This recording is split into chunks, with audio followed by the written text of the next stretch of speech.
Hello mga ka-Mom Onja. Salamat sa patuloy na pagsuporta. Tara at ipagpatuloy na natin ang kwento ni Yosong. Sa pagpapatuloy, nag-umpisa na ang pangalawang pasusulit ng Dragon Phoenix exam habang nasa kalagitnaan ng paglalakbay ang tatlo ay napagtanto nila na nawala na sa tabi nila ang mga kasama nila. Sinubukan ni Giho hanapin si Soso at Yosong subalit sa kalagitnaan ng paghahanap niya ay iba ang nahanap niya, kundi isang training dummy na humaharang sa dadaanan niya. Sa kabilang banda naman ay patuloy pa din si Soso sa pagtakbo, subalit habang tumatakbo ay napagtatanto niya na parang tumahimik ang paligid, wala na rin siya iba naririnig pang mga yapak ng tumatakbo kaya napapatanong na lang siya kung saan nagsipuntahan ang ibang kasali sa pagsusulit, at sa kalagitnaan ng kanyang pag-iisip ay may napansin si Soso, nakita niya ang isang puno, alam niya na nalagpasan na niya ito kanina pa kaya nagtataka na lang siya sa nangyayari, napagtatanto ni Soso na may anomalyang nangyayari, ang sa tingin niya ay ang mga oil lamp ay nag-iilaw sa kanilang landas, ngunit maaari din itong gamitin bilang bitag, kasabay ng maulap at mahamag na paligid, kaya kumuha siya ng punyal, hiniwa niya ng konti ang puno bilang palatandaan, sabay nagpatuloy na sa pagtakbo. Makalipas ng ilang minuto ay nakabalik na naman si Soso sa pwesto niya dati kung saan ay naglagay siya ng palatandaan, ngayon ay alam na niya na tama ang kutob niya, para sa kanya ay ang mga ilawan ay dinisenyo bilang pandaraya upang paikutin lang sila, at nang dahil sa makakapal na hamog ay hindi agad ito mapapansin, napapaisip si Soso kung paano niya hahanapin ang tamang daan papuntang lawa ng tiyan, sa ngayon ay nahihirapan siya sapagkat sa sobrang kapal ng hamog ay wala siya makitang palatandaan, habang nakaharap sa puno ay hindi na lang alam ni Soso ang gagawin, napapaisip siya kung ano kaya ang pinaplano nila para sa mga kalahok sa pagsusulit. Makalipas na ang ilang minuto ay patuloy pa rin si Soso nakatayo at nag-iisip ng gagawin hanggang sa napagdesisyonan niya na subukan naman na tumakbo malayo sa mga ilaw para makita niya kung ano ang pwede mangyari pag ginawa niya ang hakbang na yon. Sa kabilang banda ay naguguluhan si Yosong sa napansin niya, ang alam niya na ang mga ilaw ay ang magbibigay ng landas sa kanila papunta sa lawa ng tiyan, subalit ayon naman sa kanyang mapa ay ang pinakamaikling ruta ay dapat sa kabilang daan, nagpatuloy na si Yosong sa pagtakbo, sa isip niya na tama nga ang sinabi ni Soso na may posibilidad na may anomalya na mangyari sa loob ng makakapal na hamog, sa ngayon ay nagtataka siya kung kumusta kaya ang iba, habang patuloy sa pagtakbo ay nag-aalala siya sa iba, maari niya lamang sundin ang mga direksyon ng kanyang mapa, subalit ang ibang Daisy Polo ay, hindi na niya natapos ang iniisip niya sapagkat biglang nag-activate na naman ang electrified status effect na kinayanig ng buong katawan niya, habang nakadapa sa lupa ay napapasabi na lang siya na siguro ay wala siya sa kondisyon para mag-alala pa sa iba dahil sa kalagayan niya, habang papatayo na ay may napansin siyang bagay, nakita niya sa harap niya ang isang training dummy na nakabulagte sa lupa, habang nilalapitan ito ay nagtataka na lang siya kung bakit meron ito dito, habang pinagmamasdan ang training dummy ay napagtanto niya na parang nakakita na siya ng ganto dati. Sa kabilang banda naman ay tumama ang kamao ni Giho sa training dummy, para sa kanya ay ang sitwasyon niya ngayon ay tulad ng sa entrance exam nila last year, kung saan kailangan nila talunin ang mga training dummy para makapasok sa academy, habang nag-iisip ay may isang training dummy na papasugod kay Giho na nanggaling sa gilid niya, subalit agaran niya naman ito napansin at nakapag-counter-attack gamit ang pagsipa na direktang tumama sa training dummy, habang sinasabi niya na hindi tatalab sa kanya ang mga patagang atake, habang pinagmamasdan ang mga training dummy na napabagsak na niya ay makikita natin ang inis kay Giho, napapaisip na lang siya kung saan ba nanggagaling ang mga ito, habang nakikita niya ang isa pang paparating ay napagtanto na niya na ang lahat ng dummy ay nanggagaling sa parehas na direksyon, kaya ngayon ay alam na niya kung saan ang daan, habang nakakumong ang kamao ay napagdesisyonan na ni Giho na puksain lahat ng dummies dahil dismayado siya sa mga nangyayari, nagpatuloy si Giho sa pagsugod at makikita natin sa mukha niya na desidido siya ubusin ang lahat ng dummy na makikita niya. Sa kabilang banda naman ay makikita natin si Soso na patuloy din nakikipaglaban sa mga dummy, pinaluputan niya ang ulo ng isang dummy sabay ipit nito gamit ang mga legs niya na kinaputol naman ang ulo ng isang dummy, at habang nasa ere ay napansin niya na may isa pang dummy na papasugod sa kanya, kaya naglangsad agad siya ng isang sipa na direktang tumama sa muka ng isa pang dummy, at nang nakababa na siya ay tinitignan niyang mabuti ang iba pang dummy na paparating, napagtanto na rin niya ang clue na hinahanap niya. At ito ay ang mga training dummies na pagtanto niya na kailangan niya lang tumakbo patungo sa direksyon na pinanggalingan ng mga training dummy na magdadala sa kanya sa lawa ng tiyan. Nag-umpisa na si Soso tumakbo ng mabilis sapagkat sa ngayon ay alam na niya ang gagawin, ayaw na niya mag-ubos pa ng oras sa lugar na ito, kaya ang ginawa niya ay nilagpasan na lang niya ang lahat ng training dummy na madadaanan niya sa pamamagitan ng pagtalon-talon.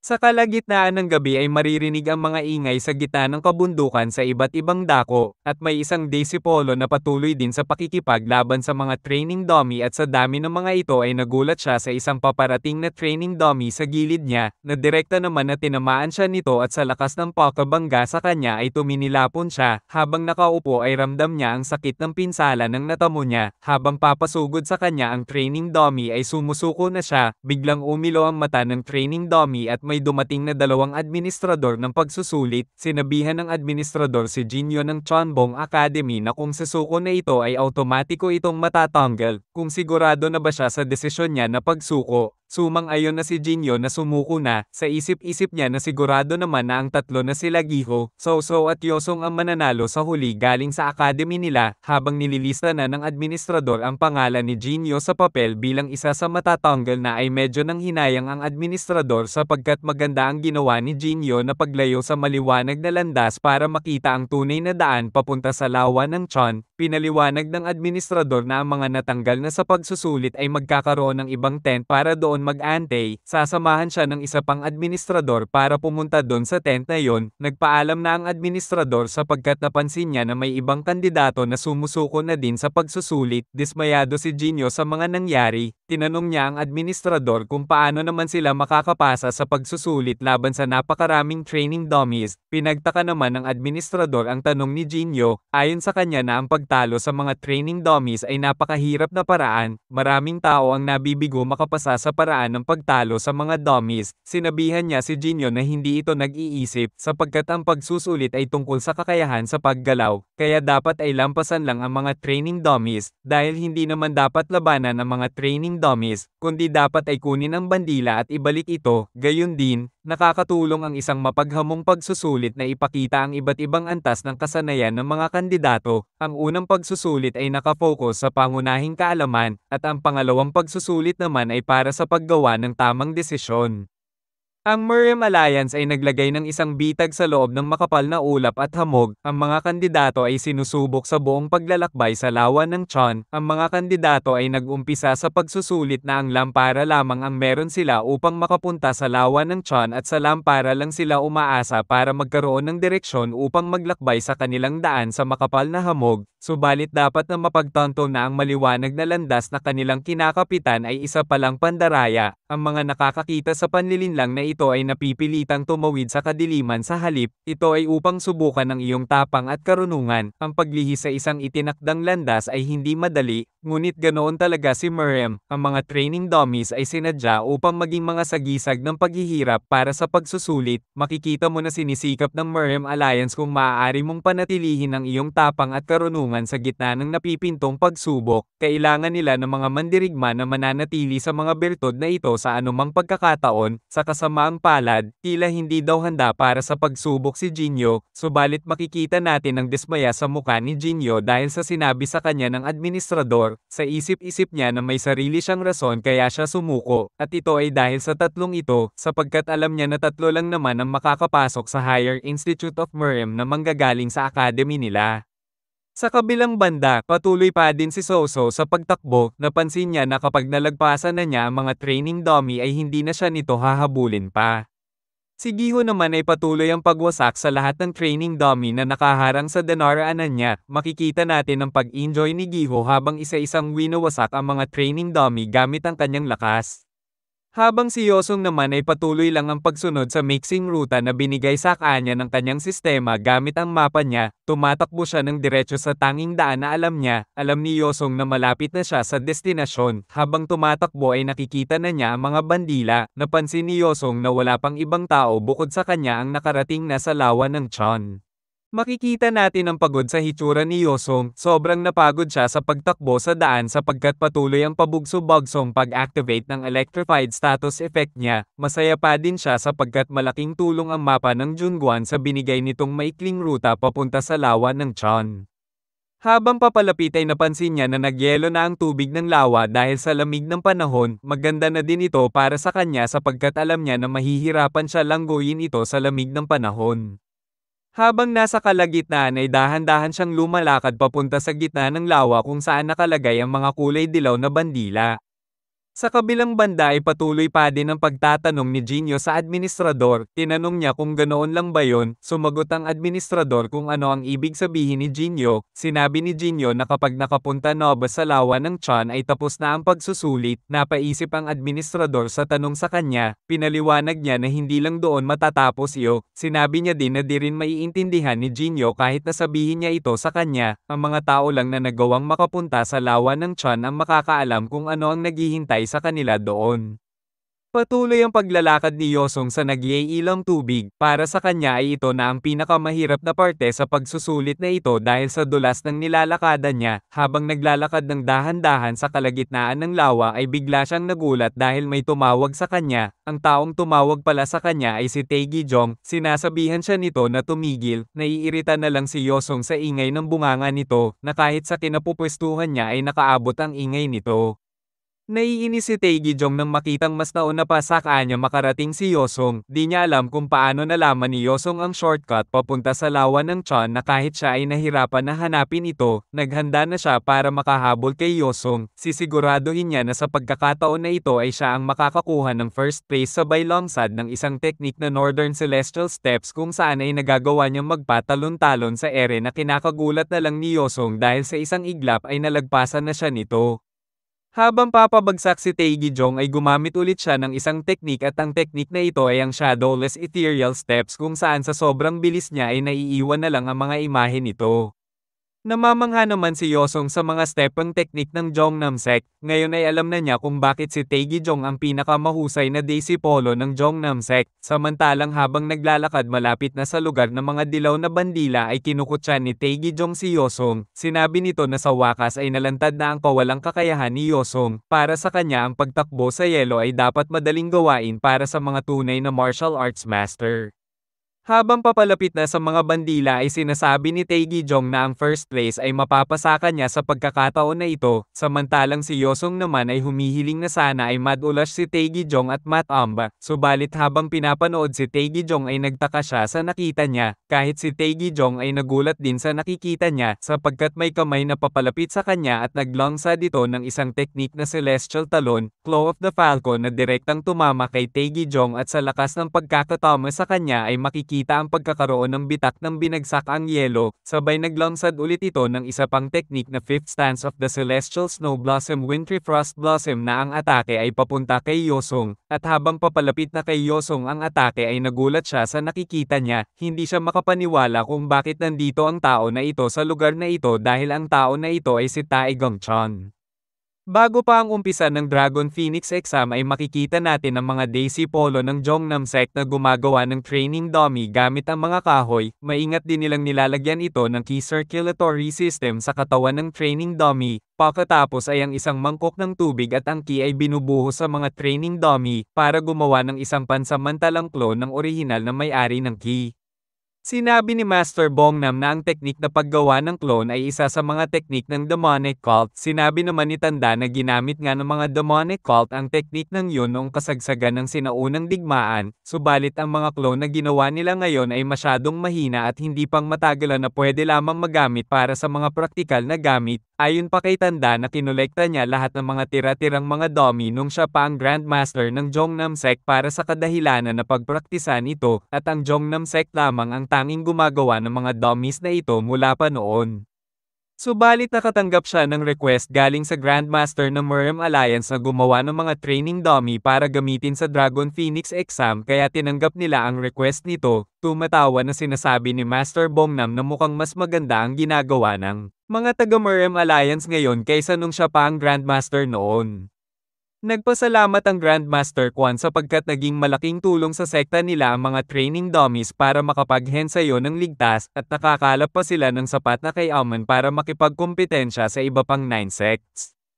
Tinanong ni Master Bongnam kung kaninong key ang ginamit para makabuo ng training dummies ngayong taon na pagsusulit. Sinagot naman siya ni Grandmaster Quan na ang karamihan sa mga training dummies ay nanggaling sa mga matatandang disipolo ng sekta nila subalit may isang training dummy na ginawa na naiiba. Tinanong ni Master Bongnam kung ano yung naiiba. Sinabi ni Grandmaster Quan na last year ay bumisita si Taegong Chon para manghiram ng mga training dummies sa kanila. Tinanong ni Tanda na kung ang Taegong Chon ba na tinutukoy ay si Taegong Chon na leader ng Chonbong Academy. Sinang-ayon na naman ito ni Grandmaster Quan. Sinabi pa niya na ang naging kapalit ng mga dummies na hinihiram nito ay ang isang mangkok ng kini Taegong Chon. Sinabi ni Master Bongnam na kung ang kakaiba ba na tinutukoy ni Grandmaster Quan ay ang dummy na nilikha gamit ang kini Taegong Chon. Ayon naman kay Grandmaster Quan ay ang gusto talaga nilang gawin ay ang training dummy na tutugma sa mga taga Mount Hua sect, subalit dahil ang sektang Mount Hua ay palaging kilala sa pagiging hiwalay sa lahat ng sekta ay mas minabuti na lang nila na gamitin ang kini Taegong Chon bilang isang miyembro ng Mount Hua Branch Division, subalit hindi nila lubos akalain na ang academy pala ni Taegong Chon ay may napakaraming mga mahuhusay na disipolo. Napagtanto ni Tanda na imbis na gamitin si Taegong Chon para sa kanilang pag-unlad ay sila pa ang nagamit para magkaroon ng malalakas na disipolo ang academy ni Taegong Chon dahil sa mga dummies na pinahiram nila. Subalit sinabi ni Grandmaster Quan na hindi pa naman tapos ang pagsusulit. Confident siya na sa pagkakataon na ito ay si Taegijong ang magiging first place sa pangalawang pagsusulit.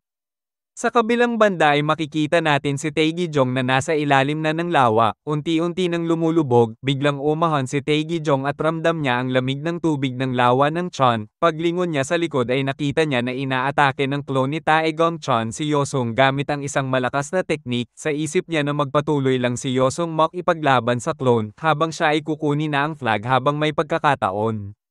Habang dinidepensahan ni Yosung ang malakas sa pag-atake ay di siya makapaniwala na kabilang si Taegong Chon sa pagsusulit na ito. Sa lakas ng atake nito ay unti-unti siyang napapa-atras palayo. Habang patuloy sa pagdepensa ay biglang pumasok sa isip niya si Soso. Nagtaka si Yosung kung bakit biglang pumasok sa isip niya si Soso. Alam niya nakaharap niya si Taegong Chon kaya kailangan niya ibigay ang lahat ng lakas niya sa laban na ito, sabay gamit ng teknik na nimble steps, at dahil ang distansya nila ay hindi nalalayo sa 14 meters ay sigurado siya nag-aganya ito, sabay biglang nawala si Yosung sa harap ng clone na kinagulat naman ng clone ni Taegong Chon. Biglang lumabas si Yosung sa harap ng clone at habang maglulunsad ng atake ay sinasabihan niya ang clone na kung paano ito ni Taegong Chon na ipapaliwanag kay Soso sabay lansad ng suntok, subalit nagulat si Yosung sa biglaang pag-counter attack ng clone, at ginamit nito ang teknik na Sixth Stance of the Celestial Snow Blossom Skyscraping Frost Blossom na direktang tumama kay Yosung na sanhi ng paglipad niya sa ere. Habang nasa ere ay naiinis siya sapagkat hindi umabot ang suntok niya, at habang patuloy ang pag-atake ng clone ni Taegong Chon ay makikita natin si Taegijong na unti-unti nang lumalapit sa mga bandila, at habang kukunin na niya ang isang bandila ay makikita natin ang tuwa sa mga mukha niya sapagkat siya ang unang makakakuha nito, at habang hahawakan na niya ang bandila ay biglang hindi niya ito naabot bagkus ay naapektuhan din siya ng atake na ginagawa ng clone ni Taegong Chon na kinalipad niya sa ere. Maririnig na lang ang sigaw niya habang papalayo sa mga bandila, at habang nasa taas pa ng ere ang dalawa ay naglansad ulit ng isa pang teknik ang clone at ginamit nito ang 7th stance of the Celestial Snow Blossom Frost Blossom Slash na biglang makikita natin na nakalipat sa harap ni Yosung ang clone. Nagulat si Yosung sa pagsulpot sa harap niya at alam niya na kapag tinamaan siya ng atake na ito ay katapusan na niya kaya dumipense siya gamit ang dalawang kamay niya na matagumpay naman na naharang ang atake ng clone. Nagulat siya sa naramdaman niya sapagkat hindi ito tumama gaya ng inaasahan niya. Habang papabagsak ay pumasok sa isip niya ang mga sinabi ni Soso na mag-iingat ng mabuti sa mga makakapal na hamog, at habang pinagmamasdan niya ang clone ay napagtanto na niya na hindi ito ang Master Taegong Chon at ito ay isa lamang maling imahe na gawa ng Barrier of Mystical Illusions.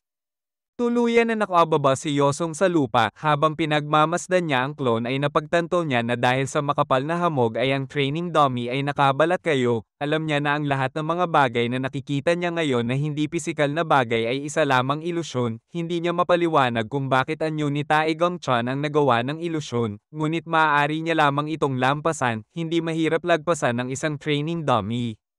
Nadidismaya si Yosong sapagkat pumapasok sa isip niya ang mga sinabi noon sa kanya ni Soso na ayaw nito maipamigay sa ibang tahanan para ipakasal. Naiinis si Yosong sapagkat alam niya na kapag makita ni Soso ang clone na ito ay baka mawala ito sa kontrol sa sarili niya kaya nagdesisyon na lang si Yosong na wasakin ang clone na ito. Habang kaharap ang clone ay nagpaplano siya kung paano niya ito wawasakin. Alam niya na nasa perpektong distansya siya para gamitin ang nimble steps technique at makalipat sa likod para atakihin ito. Nag-umpisa na si Yosong sumugod at ginamit na niya ang nimble steps niya. Habang papasugod sa clone ay sinasabi ni Yosong na okay lang sa kanya kung kay Chorang o kaya sa pamilyang Sakhian ipakasal si Soso. Habang nakalipat sa likod sa pag-teleport ni Yosong ay sinasabi niya na wala siya pakialam kung sino man ang piliin ni Master Taegong-chan para sa anak niya. Pero dapat bago siya magdesisyon ay bakit hindi niya muna subukan tanungin ang opinyon ni Soso, sabay hawak sa ulo ng dummy, at ginamit niya ang electrified status effect na naglabas ng malakas na kuryente na kinatanggal ng ilusyon sa training dummy, at sa lakas nito ay makikita natin ang pagkasunog ng mga daluyan ng kinang training dummy, napaluhod ang training dummy, habang papunta siya sa lawan ng Chan ay napagtanto niya na madaling kapitan ng training dummy ng kuryente. Masaya siya sapagkat napagtanto niya na pwede niya gawing abilidad ang paggamit ng status effect. Syempre ramdam niya pa din ang sakit pero alam niya na hindi niya naman ito ikamamatay.